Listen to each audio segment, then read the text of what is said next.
श्री विठ्ठल रुक्मिणी मातेच्या मूर्ती पूर्णतः सुरक्षित. मूर्ती संवर्धनाबाबत भारतीय पुरातत्व सर्वेक्षणाचा अहवाल शासनाकडे मंजुरीसाठी सादर. श्री विठ्ठल रुक्मिणी मातेच्या पवित्र मूर्तीच्या सुरक्षितता व दीर्घकालीन संवर्धनाच्या दृष्टीनं श्री विठ्ठल रुक्मिणी मंदिर समिती पंढरपूर यांच्या वतीनं भारतीय पुरातत्व सर्वेक्षण छत्रपती संभाजीनगर यांच्याशी पत्रव्यवहार करण्यात आला होता. त्यानुसार भारतीय पुरातत्व सर्वेक्षणाच्या तज्ज्ञ अधिकाऱ्यांनी माहे फेब्रुवारी 2025 मध्ये श्री विठ्ठल रुक्मिणी मातेच्या मूर्तीची प्रत्यक्ष पाहणी करून सविस्तर लेखी अहवाल सादर केला.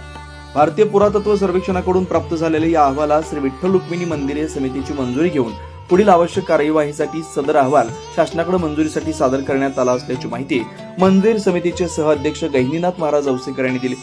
सन 2020 मध्ये भारतीय पुरातत्व विभागामार्फत श्री विठ्ठल रुक्मिणी मातेच्या मूर्तीवर वज्रलेपाची संवर्धन प्रक्रिया करण्यात आली.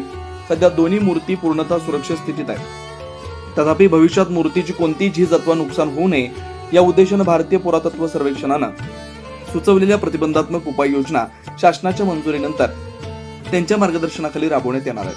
या संदर्भात श्री विठ्ठल रुक्मिणी मंदिर समिती पंढरपूर यांच्या वतीनं वारकरी भाविकांना व नागरिकांना आवाहन करण्यात येतं. श्री विठ्ठल रुक्मिणी मातेच्या मूर्ती पूर्णतः सुरक्षित आहेत. मूर्तीच्या संरक्षण व संवर्धनासाठी शासन, भारतीय पुरातत्व सर्वेक्षण आणि मंदिर समिती यांच्यात समन्वयानं कारवाई सुरू आहे. भाविकांच्या श्रद्धेच्या दृष्टीनं मूर्तीच्या सुरक्षिततेस सर्वोच्च प्राधान्य देण्यात येते. तथापि मूर्तीची झीज होऊ नये म्हणून पुरातत्व विभागाच्या मार्गदर्शनाखाली आवश्यक त्या उपाययोजना करण्याची मंदिर समितीनं दक्षता घेतली असल्याचं यावेळी श्री विठ्ठल रुक्मिणी मंदिर समितीचे सहअध्यक्ष गहिनीनाथ महाराज औसेकर यांनी सांगितलं. रामकृष्ण हरी.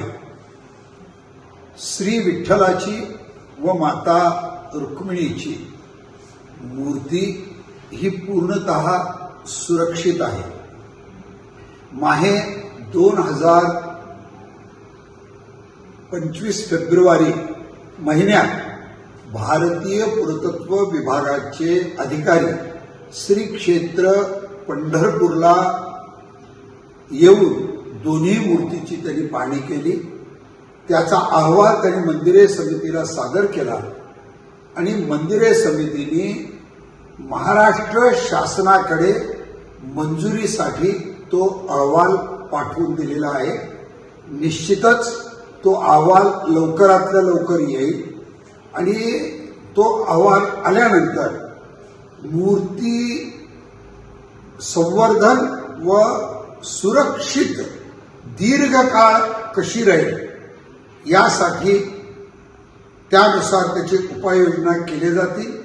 यापूर्वी 2020 साली आपण देवाला उपाययोजना केले होते व हे करत असताना सर्वांना विश्वासात घेऊनच आपण निश्चितपणे करूयात.